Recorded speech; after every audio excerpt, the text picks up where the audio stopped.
ജമ്മുകശ്മീരിൽ വീണ്ടും ഏറ്റുമുട്ടൽ. കുൽഗാം മേഖലയിലാണ് സൈന്യവും ഭീകരരും തമ്മിൽ ഏറ്റുമുട്ടൽ ഉണ്ടായത്. ഒരു സൈനികന് പരിക്കേറ്റു. കൂടുതൽ വിവരങ്ങളുമായി ജിഷ്ണു കൃഷ്ണൻ ചേരുന്നുണ്ട്. ജിഷ്ണു, എന്താണ് ഇപ്പോഴും ഏറ്റുമുട്ടൽ തുടരുകയാണ്? വിഷ്ണു, ജമ്മുകശ്മീരിൽ കുൽഗാം മേഖലയിൽ ഭീകരരുമായുള്ള ഏറ്റുമുട്ടൽ തുടരുകയാണ്. നിലവിൽ കശ്മീർ സോൺ പോലീസ് അറിയിച്ചിട്ടുള്ളത് ഇന്റലിജൻസ് റിപ്പോർട്ടിന്റെ അടിസ്ഥാനത്തിൽ ഭീകരർ തമ്പടിച്ചിട്ടുണ്ടെന്ന ഇന്റലിജൻസ് റിപ്പോർട്ടിന്റെ അടിസ്ഥാനത്തിൽ കുൽഗാം മേഖലയിലെ ഗുഡ്ഡർ വനമേഖലയിൽ കുൽഗാമിലെ ഗുഡ്ഡർ വനമേഖലയിൽ സംയുക്ത പരിശോധന നടത്തിയിരുന്നു. അതിനിടയിലാണ് ഏറ്റുമുട്ടൽ ഉണ്ടായിട്ടുള്ളത്. ശക്തമായ വെടിവെപ്പ് മേഖലയിൽ നടക്കുന്നു എന്നുള്ളതാണ് കശ്മീർ സോൺ പോലീസ് അറിയിച്ചിട്ടുള്ളത്. ഗുഡ്ഡർ വനമേഖലയിൽ സൈന്യവും ജമ്മുകശ്മീർ പോലീസും CRPF ഉൾപ്പെടെ സംയുക്ത സേനയാണ് പ്രത്യേക പരിശോധന ഇന്ന് പുലർച്ചയോടുകൂടി ആരംഭിച്ചത്. ഭീകരർ തമ്പടിച്ചിട്ടുണ്ട് എന്ന രഹസ്യവിവരത്തിന്റെ അടിസ്ഥാനത്തിലായിരുന്നു ഈ പരിശോധന. അതിനിടയിലാണ് ഏറ്റുമുട്ടൽ ഉണ്ടായിട്ടുള്ളത്. ഒരു സൈനികന് പരിക്കേറ്റിട്ടുണ്ട്.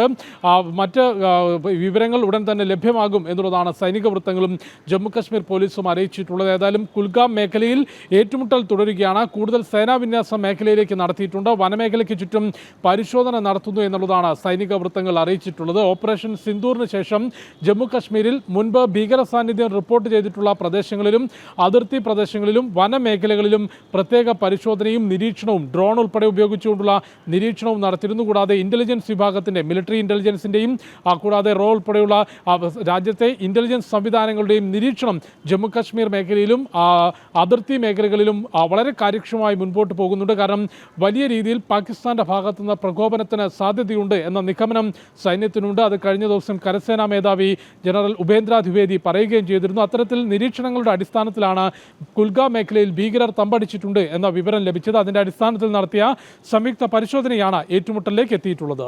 വിഷ്ണു. ശരി, ജിഷ്ണു ആണ് വിശദമായ വിവരങ്ങൾ നൽകിയത്.